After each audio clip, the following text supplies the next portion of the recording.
Lights out. Everybody.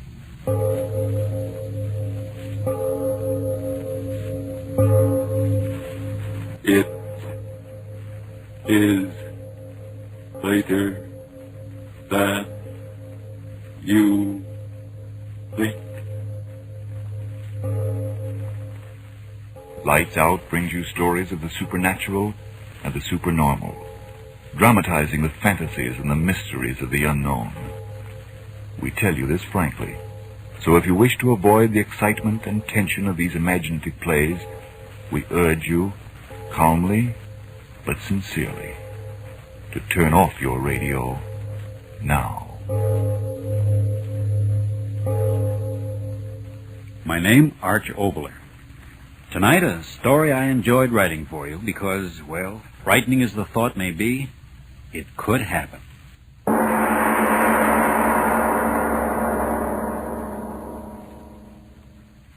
And furthermore, I might speak frankly, my dear Diane, the basic thing wrong with woman is her nose. Let's cut it off. Russell Adams. Then there's the matter of her ears. Look at them. Well? They're too obvious. Cut them off, too. No nose, no ears. Oh, a fine art critic you turned out to be. Oh, is this thing odd? Russ Adams, I hate you. I think it's the best piece of sculpture I've ever done. Egomaniac. Oh, will you go away? Not until I tell my wife how much I adore her. How about stopping the artistic endeavors for the night and romancing with the old man? Any night.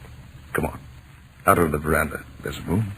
Spoken as Professor Russell J. Adams, instructor of astronomy at our beloved university.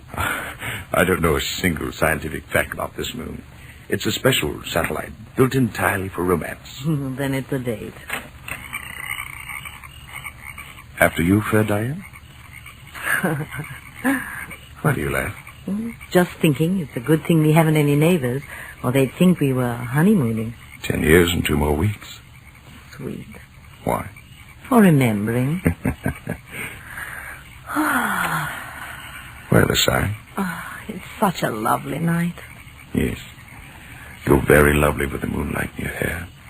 Darling.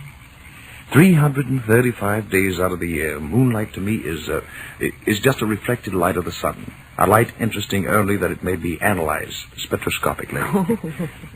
But these 30 days of our vacation, Diane, oh, what a magical change. It's a soft lover's moon hanging in the heavens only to brighten your loveliness. Oh, and people wonder why I can't get excited about Ronald Coleman. Coleman? Who's he? Spoken like a true professor. He's a motion picture star. An absolute paragon of romance. Oh, well, perhaps I shouldn't neglect my movie-going. Oh, so much I mean, with such paragons to teach one. You do all right. Oh, Russell. What's the matter? I saw the brightest shooting star. Is that all? The way you gasp, I thought you saw the angel of death himself galloping over those meadows. There's another one. Look, Russell. My dear, for 11 months out of the year, the heavens have my full and undivided attention. Oh, but during this blessed month, let the heavens fall, I can't be bothered. I never saw such bright shooting stars. Yes, and another thing, my dear. As the wife of an accredited professor of astronomy, I think it no more than fitting that you give the phenomena that's too observed its proper name, namely the fall of a meteor. There's another one. And another. Oh, Russ, how bright and beautiful. They travel at such a tremendous rate, the friction of our atmosphere burns them into a fiery vapor. There's more of them. Look, one after the other. I've never seen so many shooting stars. I mean so many meteors in all my life. Oh, so that's why you wanted me out here. You knew about this meteor shower, didn't you? It's one of heaven's free spectacles in this constellation. Every 3 years, and this happens to be the 3rd year. How frightening. Why frightening? Those great masses of stone and iron coming from who knows where in interstellar space, traveling millions and millions of miles, and then going up in such glorious flame just as they reach the end of their journey. Not all goes to flame. Hundreds of them strike the earth each year. Well, Russell, there's no danger. Oh, no. The probabilities of being struck on the head by that cosmic rubbish is about 1,000 times more remote than winning a sweepstake without buying a ticket. Well, look. That one. The brightest of all. Wait, Diane. What's that? I don't know. Something from Look the up. sky. It's shooting star! Look out, Diane! Russ. All right, dear. Everything's all right. What? How? A meteor. Must have landed out in the field there. Here, let me help you. You all right, dearest? Yes, I'm all right. Russ, where are you going? Out there. Where it must have buried itself. Wait here. I'll be right back. No, I'm going with you. All right, if you want to. Oh, Diane, what an experience we've had. The one chance in a million I spoke about almost occurred to us. But Russ, was it really a shooting star? That explosion like a bombshell? A bombshell of the universe. What will we find out there? A fragment of the meteorite, I But hope. it'll burn. No. All of its heat will have been dissipated. Then again, it may have exploded into 1,000 minute pieces. I pray to heaven that it hasn't. I'm afraid. No. The danger's all over. Here. The moon's so bright. If any of the mass landed, I should be able to find the torn ground where it smashed through the turf. Oh, please, darling, let's wait until morning. No, I must find the thing at once. The moon gives plenty of light. From the brightness of the flash, I'm positive that the meteor landed someplace right in here. I'll tell you. Look. What? The turf, all torn up. This is the place. Russell, are you mad? Get up off the ground. Right here. It must have struck a glancing blow off the brow of the ridge. I've got it. What? A fragment of it. Still warm. See? No larger than a baseball. All that was left of it. That's a meteor. A meteorite. All that's left of the meteor that burned and exploded. What a find. Drop it, Russ. What are you talking Throw about? it away. Here, come back to the house, please.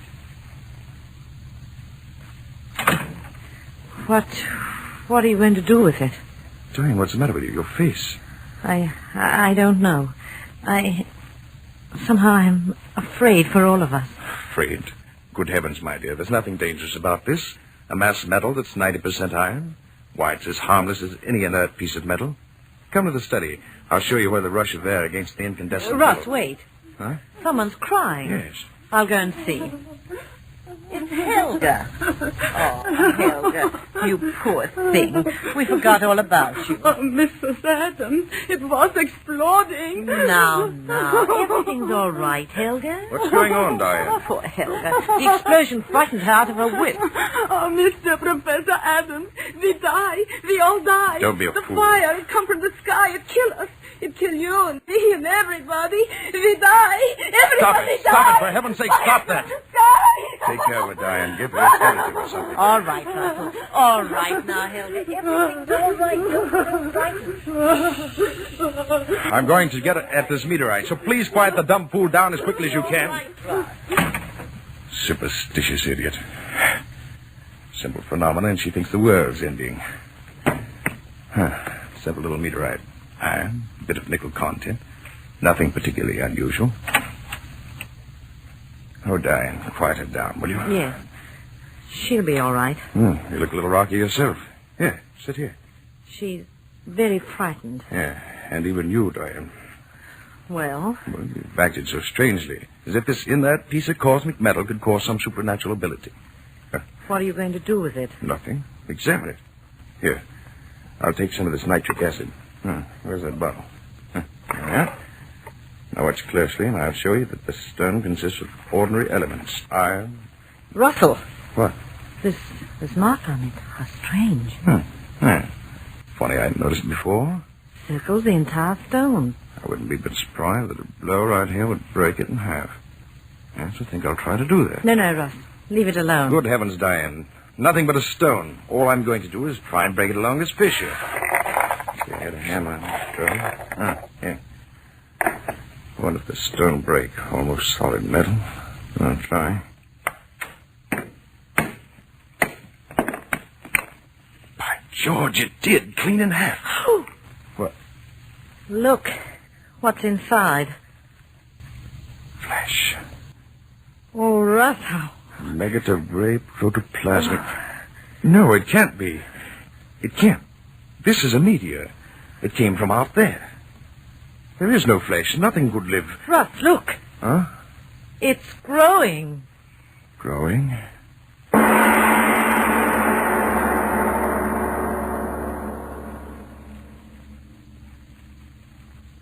Ladies and gentlemen, a shooting star flashes out of the sky and falls to Earth. And in it something living from out of interstellar space. Yes, Yes, this is the time to take a breath before going on with tonight's Lights Out play, the story of Professor Adams and his wife and the thing from out beyond our world. A meteorite had fallen, and Professor Adams had broken it open, and there was a gray nugget of flesh inside, which, even as the professor and his wife stood watching, began to grow.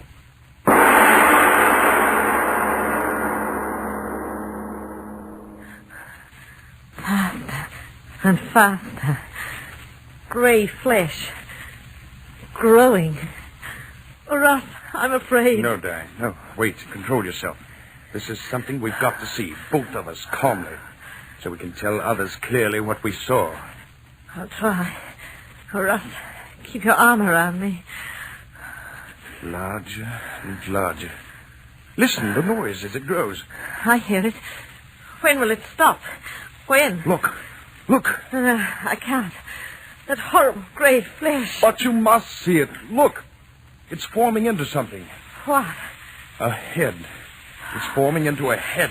Oh! How can it be, Diane? Flesh in a meteor growing into a head. I see it. A head. Horrible head. Diane, you heard. Yes. A head without body speaking. Yes, speaking. Russell. You hear and understand me. Thick lips. Laughing. I laugh at the fear and wonder in your simple little faces. Who are you? What are you? If I told you, would your little earth minds understand? Tell us, whatever you are. Tell us what you are. What you on earth will soon have for masters. No, wait, Diane. I must know. You thing... what can I call you? Tell me what you mean, you... masters. Surely you simple little men do not think that in you creation has reached the ultimate. Oh. Gray flesh talking. I'm getting out. You will stay. Russ, I can't move. Nor I. You cannot move. Who are you? Tell us, who are you? You saw how I came. A tiny bit of protoplasm in that meteorite? So I willed myself to be, to reach your earth. You came here in that? Through space? Through space beyond your furthest conception, earth thing. Many of my people have tried. I am the first to succeed. Then meteors are the means we have used to try and reach this haven of plenty. I am the first. Now there will be others. You're from another planet? An old world, old beyond your understanding. A world grown cold in its age, empty with passing years. We must escape to a young, fertile world. This world. But you're only heads without bodies. Oh, Russ, I'm so afraid. No, please. I must hear him speak. This that is happening to us is a miracle of all times. Tell me, you there, are you only heads in that world you speak of? Heads. You see what I will you to see. But what are you? A mind and a will beyond your feeble understanding. As far above you as you are above the apes that still must crawl in your jungle. But how can it be that you speak as I speak and understand what I say? Your prattling wearies me, but I tell you this, all that you say, I know. The most profound thought any of you earth things have ever thought is to me as the babbling of children. But now I am hungry. You understand that, little thing? Hungry? Hungry? Hungry with a hunger that has driven me over space without ending. Hunger that has brought me here. But what do you eat? You will know. What do you mean? What food could there be here to fill the hunger of such as I? Hunger that would make me entomb myself in metal, flung into space in a hope that chance would bring me through the fire of that air of yours. What food? A thing. I don't know. Tell me. Come closer. A thing. Oh, no. And why, oh no, a thing. You don't... Human? Human. You think you crawling worms are human to us. But if you're man... But we are not men. You are the cattle, and we are the keepers. Oh. You raise the cattle for life, and we for centuries have raised such as you on our world for life. But now, as I told you, our world has grown too old and too cold. The herds of you die, and we grow hungry. That is why I am here.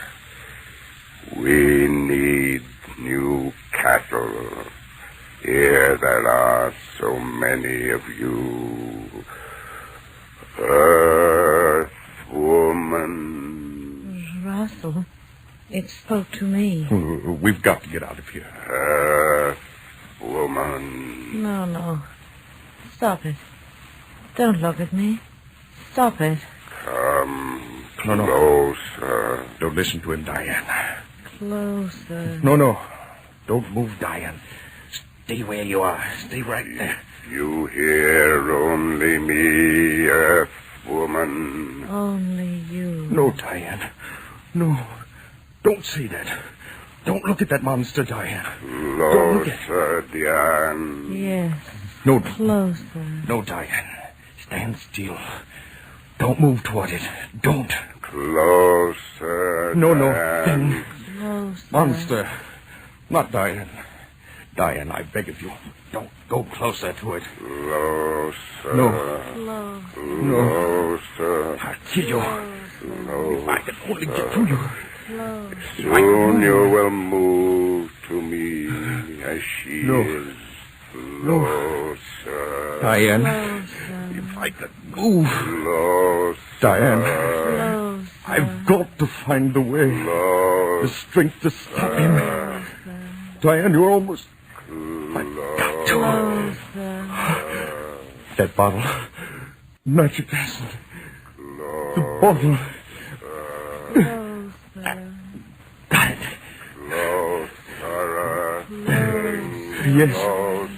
Yes, close to you, monster. Take this.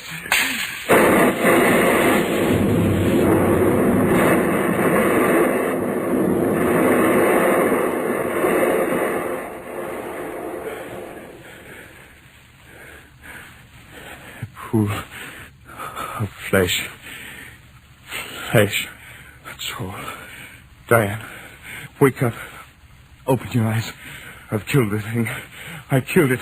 Diane, it's all right. Russell. I've killed it. Oh. Diane, look. Outside, it's still dark. Yes, the sky's still streaked with the Russian meteorites. And that thing said more of the monsters of his breed are trying to reach this earth to kill that devil's hunger in him. Another meteorite is just there. And in it, perhaps... Oh, Diane. Diane. Is that truly to be end for mankind?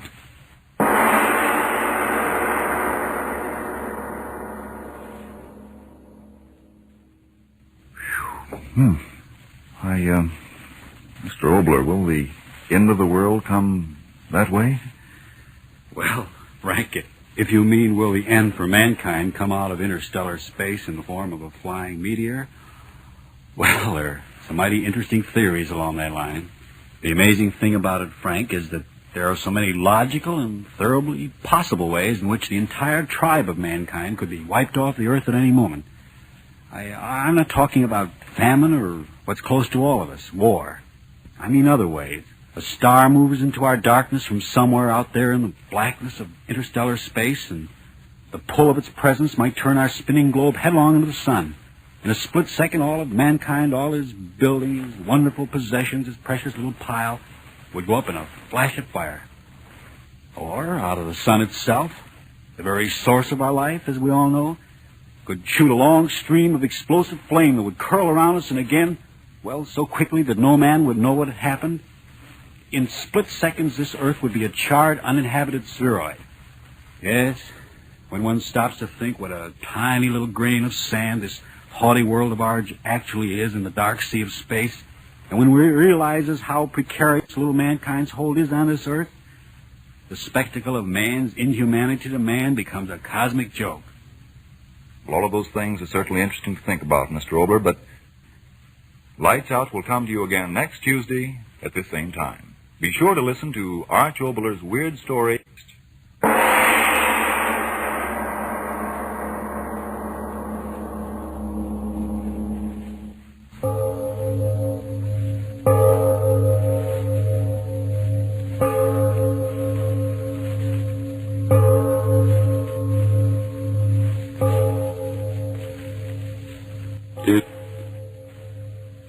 It is later than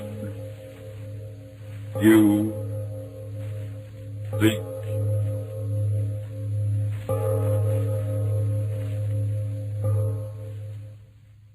This is the Columbia Broadcasting System.